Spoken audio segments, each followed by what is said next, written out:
गुलबर्गा शहर में हैदराबाद कर्नाटक मुस्लिम political forum के नाम से 5 अक्टूबर 2018 को पहला हैदराबाद कर्नाटक मुस्लिम पॉलिटिकल फोरम के नाम से जलसा मुनक्किद हुआ। 2019 में भी वही हाल था, जब हुकूमत थी कांग्रेस और जेडीएस की, उस वक्त भी मुसलमानों को नुमाइंदगी देने के लिए पीछे हटती थी हुकूमत। आज भी हुकूमत पीछे हट रही है।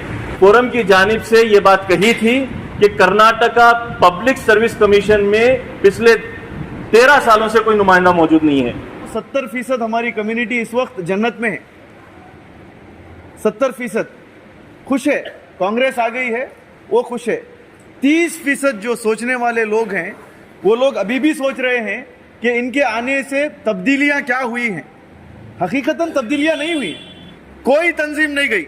मैं वो भी ऑन रिकॉर्ड बोलता हूं आपको। जितनी तंजीमें रियासत कर्नाटक में काम कर रही हैं मिल्लत के लिए, फलाह के लिए, हमारी बहबूदी के लिए या फिर पॉलिटिकल रिप्रेजेंटेशन के लिए, लोहा नहीं लिए। सिर्फ कर्नाटका मुस्लिम पॉलिटिकल फोरम एक तंजीम है जो गवर्नर से भी रिप्रेजेंटेशन दिए, प्रेसिडेंट ऑफ इंडिया को भी रिप्रेजेंटेशन दिए। हमें जो चाहिए वो मांगने नहीं आ रहा, गलत तरीके से मांग रहे हैं हम लोग। हम जाकर के रिक्वेस्ट कर रहे कांग्रेस पार्टी को कि भाई हमारे को 2 टिकट। सीएम सिद्धरामैया खुद बोला, डीके शिव कुमार खुद बोला। हमारी जैसे ही मीटिंग खत्म हो गई उसके 2 दिन बाद DK Shiv Kumar on record आके बोले हम दे रहे, टिकट्स दे रहे बोले। कर्नाटका मुस्लिम पॉलिटिकल फोरम के सदर जनाब एडवोकेट अजीमुद्दीन साहब और आज के इस इजलास के सदर भी जनाब एडवोकेट अजीमुद्दीन साहब ही हैं। उनके साथ साथ मैं एडवोकेट जब्बार गोला साहब, जो कर्नाटका मुस्लिम पॉलिटिकल फोरम के गुलबर्गा ज़िले के सदर हमारी जानिब से, फोरम की जानिब से नामज़द किए गए हैं, मैं उनको मुबारकबाद भी देता हूं। उसके साथ साथ उन्हीं की निगरानी में आज के इस इजलास की कार्रवाई चलने के लिए मैं उनका मशकूर भी हूं, चलाने के लिए। साथ में हमारे एक और ज़िले के सदर जो नौ मुंतखब हैं, जनाब तहसीन अली जमादार साहब, बिदर ज़िले के सदर मुंतखब हुए हैं, वो भी डाइस पर तशरीफ़ फरमा है।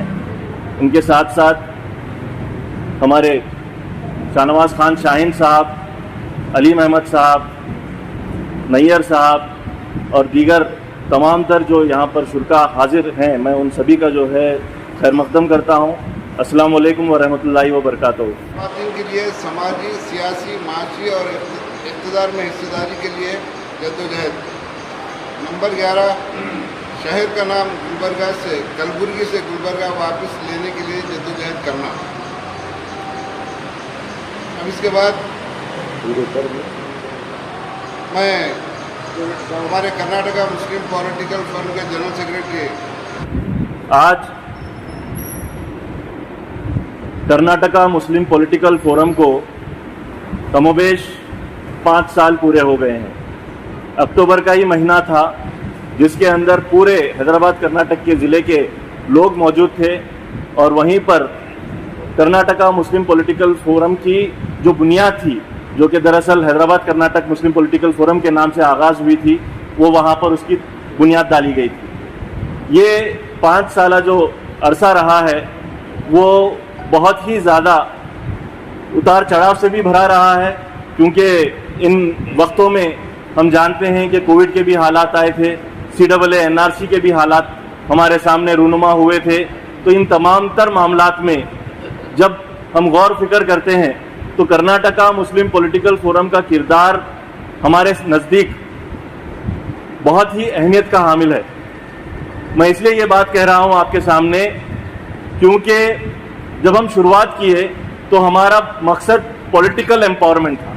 मुसलमानों का पॉलिटिकल एम्पावरमेंट किस तरीके से किया जाए, ज़िला पंचायत से लेकर तालुका पंचायत से लेकर पार्लिमानी इंतखाबात तक हमारी नुमाइंदगी को बढ़ाने का काम किस तरीके से किया जाए, उसके लिए ये फोरम का हम लोगों ने बुनियाद डाली थी। और उस वक्त जब 2018 में जब हम लोग काम शुरू किए तो हमारे नज़दीक सबसे पहला जो इलेक्शन आ रहा था वो था 2019 का पार्लियामेंट्री इलेक्शन। तो हमारा जो मामला शुरू हुआ वो पार्लियामेंट्री इलेक्शन में मुसलमानों की नुमाइंदगी को किस तरीके से बढ़ाने के लिए काम किया जा सकता है और सेकुलर ताकतों को किस तरीके से मजबूर किया जा सकता है कि वो मुसलमानों की नुमाइंदगी को बढ़ाने के लिए उनको टिकट्स दें। इसके सिलसिले में हमारे दौरे शुरू हुए और दौरों का जो सिलसिला था वो सीएम से लेकर उस वक्त सिद्धरामैया साहब थे, उस वक्त कुमारस्वामी साहब थे, ये तमाम तर लोगों से मुलाकात हुई, देवेगौड़ा साहब से मुलाकात हुई थी, तमाम तर लीडर जो मुस्लिम कायदीन हैं उन सभी से मुलाकात हुई थी। हमारे सामने सबसे पहला सवाल अगर कोई उठाया गया तो वो ये था कि क्या मुस्लिम नुमाइंदा इलेक्शन जीत सकता है। ये सवाल हर वक्त हमारे सामने आता रहा। 5 साल गुजरने के बाद भी हमारे सामने आज ये सवाल फिर एक बार एक बहुत बड़ा अलमिया बनकर खड़ा हो गया कि क्या मुसलमान नुमाइंदा इस मौजूदा सूरत हाल में जहां पर फिस्ताई ताकतें बहुत मजबूत हैं, क्या वो जीत सकता है। ये हमेशा से मुसलमानों की जब नुमाइंदगी की बात आती है तो उनके ऊपर सवाल खड़ा कर दिया जाता है, लेकिन अफसोस की बात यह है कि साथ ही साथ जब हम लोगों को नॉमिनेट करने की बात आती है तो नॉमिनेट करने के लिए भी मुसलमानों का नाम आगे नहीं उठाया जाता है, आगे नहीं बढ़ाया जाता है हुकूमतों की जानिब से। लेकिन मैं आपके सामने एक बात कहना चाहता हूं, हमारे शाहनवाज खान साहब ने हमारे दौरे की बात की। दौरे से पहले, बेंगलुरु के दौरे से पहले यहां पर हम लोगों ने एक प्रेस कॉन्फ्रेंस की थी गुलबर्गा शहर में, और प्रेस कॉन्फ्रेंस में हम लोगों ने जिले के कर्नाटक मुस्लिम पॉलिटिकल फोरम के सदर एडवोकेट जब्बार गोला साहब और हाज़रीन महफिल, साथियों, मैं तो सबसे पहले अल्लाह ताला का शुक्र और एहसान बजा लाता हूँ कि मुझे ये जिम्मेदारी दी गई कि बीदर डिस्ट्रिक्ट का कर्नाटक स्टेट मुस्लिम पॉलिटिकल फोरम की सदर के नाते जिम्मेदारी निभाऊँ। जहाँ तक मैं समझता हूँ मैं उस काबिल नहीं हूँ, फिर भी ये अल्लाह का शुक्र और करम है कि जिम्मेदारी मेरे खांधे पर आई है। मैं दुआ करता हूँ कि इस जिम्मेदारी को मैं अच्छी तरीके से निभाऊं और कम से कम उसको एक टारगेट बना के, कम से कम, बहुत सारे मसाइल हैं, बहुत सारी चीज़ें हैं, कम से कम एक टारगेट बना के फिर बीदर से आने वाले दिनों में जब इंतखाब हैं पार्लियामेंट के, तो कर्नाटक मुस्लिम पॉलिटिकल फोरम और दीगर तंजीमें और दीगर लोगों के साथ लेकर कि कांग्रेस से हम एक बार मुस्लिम उम्मीदवार के लिए दबाव डालेंगे और अल्लाह ताला से दरख्वास्त है, दुआ है कि हमें कामयाबी मिलेगी। क्योंकि दूसरी बात यह है, मेरा सियासी सफ़र, मैं कांग्रेस से वाबस्ता हूँ और ये वजाहत करते हुए अब मुस्लिम पॉलिटिकल फोरम की जो जिम्मेदारी मुझे आई है इसके साथ मैं पूरा निभाऊंगा। और फिर मैं ये महसूस करता हूँ आज देश का जो माहौल है, रियासतों का जो माहौल है, ये देख रहे हैं आज के दौर में इस पॉलिटिकल फोरम में जनता दल के लोग हैं, मुस्लिम लीग के लोग हैं, कांग्रेस के लोग हैं और किसी भी तंजीमों से रहो या ना रहो, आप किसी भी पॉलिटिकल पार्टी में रहो या ना रहो, किसी का साथ दो या ना दो, ये आपका इनफरादी हक़ है। लेकिन कुछ चीज़ें, कुछ बातें, इज्तिमाइयत के ऊपर भी गौर करने के लिए हम लोग एक प्लेटफार्म पे आना पड़ता है। उसके लिए ऐसे NGOs का आज के दौर में बहुत ज़रूरी है, आज के दौर में बहुत ज़रूरी है। एक ज़माना हुआ करता था किसी भी पॉलिटिकल पार्टी में, कांग्रेस हो, JDS हो, कम्युनिस्ट हो, उनका सोशल जस्टिस का जो निज़ाम था, एक जमहूरी माहौल था देश में, एक जमहूरी माहौल था, उनमें डिस्कस होते थे, उनके एग्जीक्यूटिव कमेटीज़ में होते थे, उनके माइनॉरिटी डिपार्टमेंट में होते थे, बैकवर्ड्स में, सिविल कास्ट। आज सेंट्रलाइज होते गई पॉलिटिक्स सेंट्रलाइज होते गए हर पार्टी में। अब उसका ऐसी हालत हो गई है कि वक्त का मिनिस्टर, कैबिनेट मिनिस्टर, चाहे वो किसी भी पार्टी से ताल्लुक हो, अपने कायद को या अपनी कौम के मसाइल को ढक कर बोलने में हिचकिचाता है।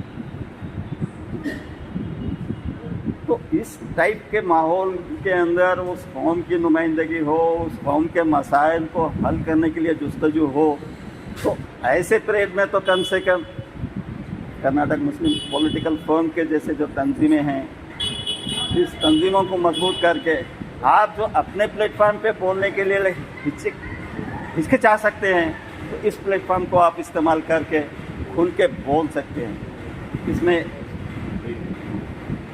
और ऐसा से कंपेरी का कभी हम शिकार नहीं होना चाहिए। पॉलिटिकल लोग चाहे किसी भी पार्टी के रहो, क्या वो लोग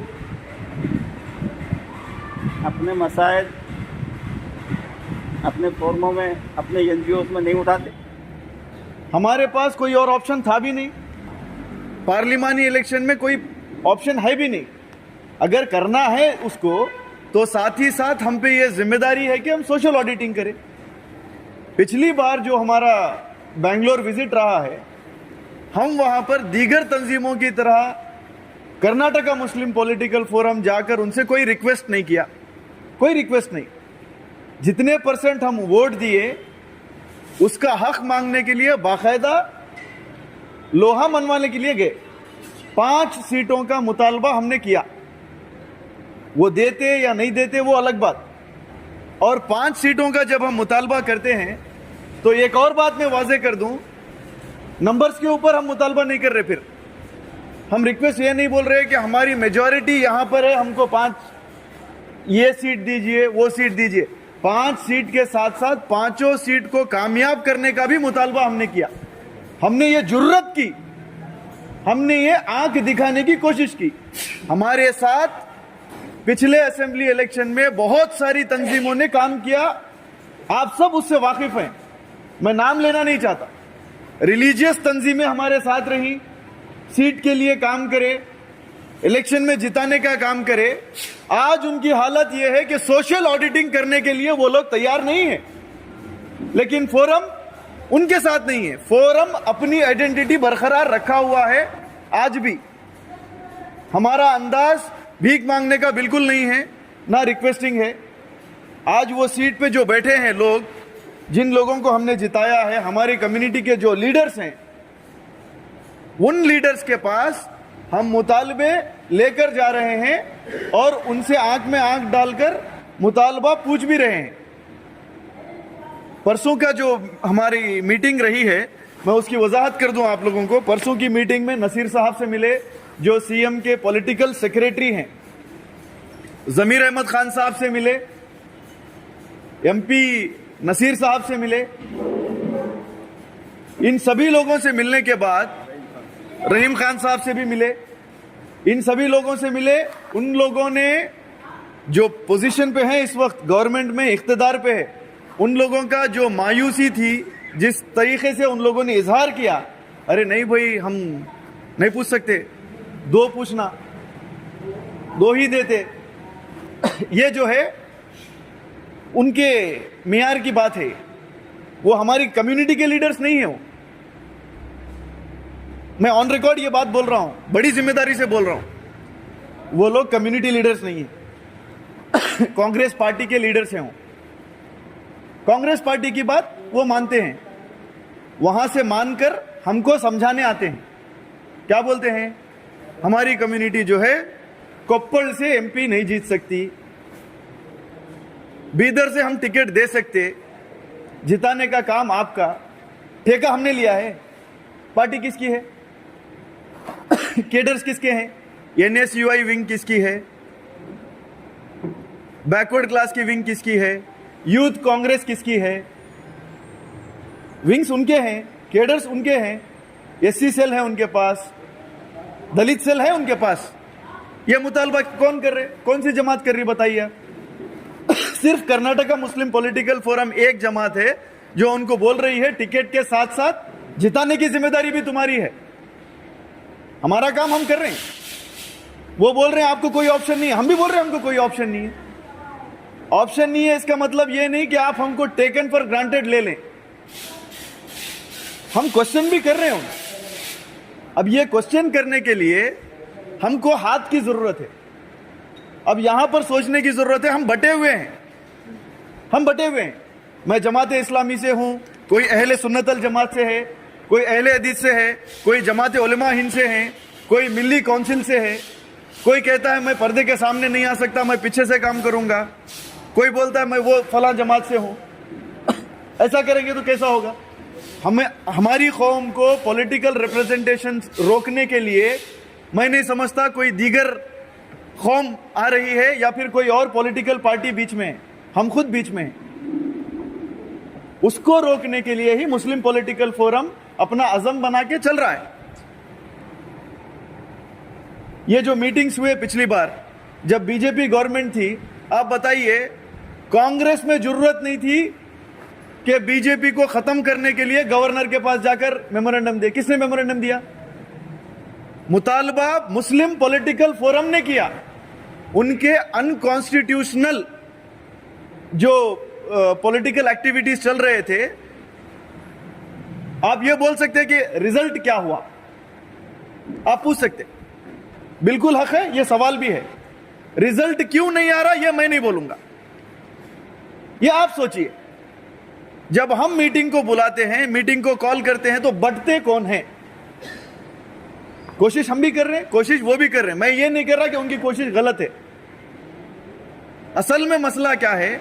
2 टिकट्स दे रहे, हम 2 टिकट्स का मुतालबा करने गए थे, हम 5 का मुतालबा करें, आज भी 5 पे ही है। हम उनको तंज भी कर रहे, हम उनको ये बोल रहे कि जहां पर नॉन मुस्लिम ठहरा हुआ है वहां पर 100% मुस्लिम वोट कांग्रेस को जा रहे, जहां पर कांग्रेस कैंडिडेट खड़ा हुआ है वहां नॉन मुस्लिम के वोट कांग्रेस को क्यों नहीं आ रहे? ये सवाल हमारा है कांग्रेस से।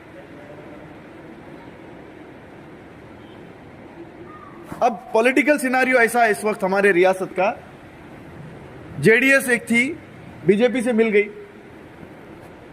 अब हम पॉलिटिकल डिसएनफ्रेंचाइज तो हो नहीं सकते। ऐसा नहीं हो सकता कि हम घर में बैठ जाएं। पॉलिटिकल पार्टिसिपेशन जरूरी है।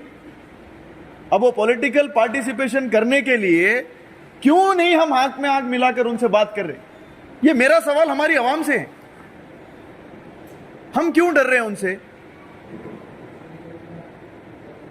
जब हम गए थे हम नहीं डरे, पॉलिटिकल फोरम नहीं डरा, वहां पर दीगर तंजीम भी आई हुई थी, जाके बैठे, बात करे, मुतालबा किए, रिप्रेजेंटेशन दिए, बाकायदा रिप्रेजेंटेशन के साथ आए।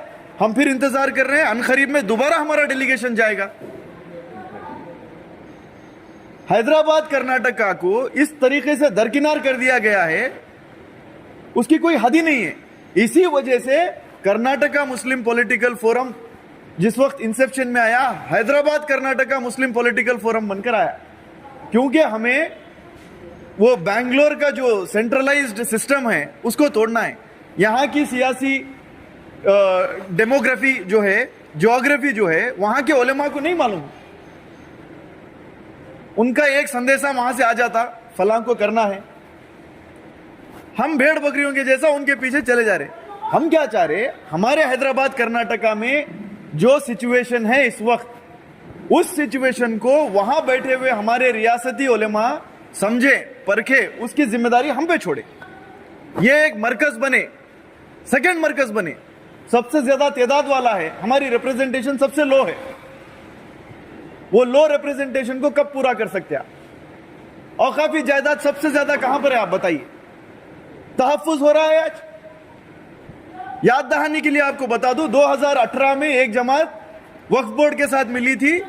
हैदराबाद कर्नाटक में जितनी औकाफी जायदाद है हम उसको तहफ्फुज करते बोलकर एक अज़म उठाए थे। क्या आपको लगता है हमारी औकाफी जायदाद तहफ्फुज हो रही है? क्या आपको लगता है उसका कोई रिजल्ट हमारी कम्युनिटी को मिल रहा है? अब मिनिस्टर कौन है? हमारा ही आदमी मिनिस्टर है। काम नहीं हो रहा, कौन पूछ रहे? जब से कांग्रेस गवर्नमेंट बनी है हमारी कौम फूल पिनाने में, शालपोशी करने में बिजी हो गई। लीडर सारे हम शालपोशी कर रहे, फूल पिना रहे, दावत दे रहे, खाना खिला रहे, साहब आप आए बहुत अच्छा हुआ।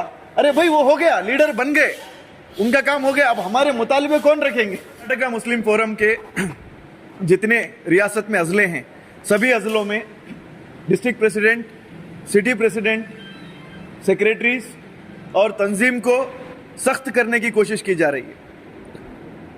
इसका लाहे अमल ये होगा कि आने वाले दिनों में एक आवाज कर्नाटका मुस्लिम पॉलिटिकल फोरम के गुलबर्गा से निकलेगी तो जितने 22 डिस्ट्रिक्ट्स में हमारे रिप्रेजेंटेटिव हैं वो सारी आवाज 22 डिस्ट्रिक्ट से निकलेगी, एक होकर निकलेगी। भले हमारे साथ कोई और तंजीम जुड़ती है या ना जुड़ती है, हमारा अप्रोच तो एक ही रहेगा, हमारा रिप्रेजेंटेशन रहे। अब रिप्रेजेंटेशन होने के बाद फजल साहब का सवाल था कौन होगा। मान लीजिए तहसीन साहब को एमपी टिकट दे दिए, अब तहसीन साहब एमपी जीत गए, काम नहीं कर रहे, भाई वो सियासतदान है, वो नहीं करते काम। 75 साल से हम देखते आ रहे हैं, जो सियासतदान वोट मांगने आता है, कुर्सी मिलने के बाद क्या वो काम करता है?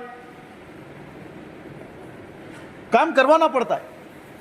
अगर वो लोग काम करने वाले होते तो मैं नहीं समझता जमात इस्लामी हिंद को या फिर जमात उलमा हिंद को या फिर कर्नाटका मुस्लिम पॉलिटिकल फोरम को वजूद में आने की जरूरत थी।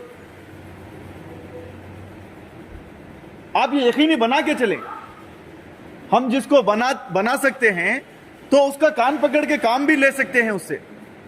अगर ये अज़म हम बनाकर काम करेंगे तो इंशाअल्लाह ताला आने वाले दिनों में हमारा रिप्रेजेंटेशन रहेगा। और ये रिप्रेजेंटेशन हम सिर्फ पार्लियामेंट हल्के तक महदूद नहीं रखे हैं, हम पिछली बार भी बोले हैं, इस बार भी बोल रहे हैं, ग्राम पंचायत, तालुक पंचायत, जिला पंचायत, एमएलए, एमपी, जितना हमारा प्रोपोर्शनेट शेयर है, जितना हमारा हक है, उतनी टिकट हमें मिलनी चाहिए। हम मुतालबा किससे कर रहे हैं? अब बोले कांग्रेस से ही मुतालबा क्यों कर रहे हैं हम लोग? असेंबली इलेक्शन का रिजल्ट हमारे आंखों के सामने है। 88% हमारी कम्युनिटी कांग्रेस को वोट दे चुकी है, उसको इख्तिदार पे लाई है। ठीक है, मैं वोट नहीं दिया कांग्रेस को, क्या मेरा हक नहीं है पूछने का? इख्तिदार में जो पार्टी आई है उसको पूछने का मेरा बिल्कुल हक है। जब मेरी कम्युनिटी 88% वोट देती है तो मेरी कम्युनिटी का पूरा हक बनता है, मैं कम्युनिटी का रिप्रेजेंटेटिव होने के नाते मैं उनसे पूछूं। अब मैं जाके बीजेपी को तो नहीं पूछ सकता कि मेरे को टिकट दीजिए, आइडियोलॉजिकली वो हमारे साथ नहीं है। जेडीएस से नहीं पूछ सकते,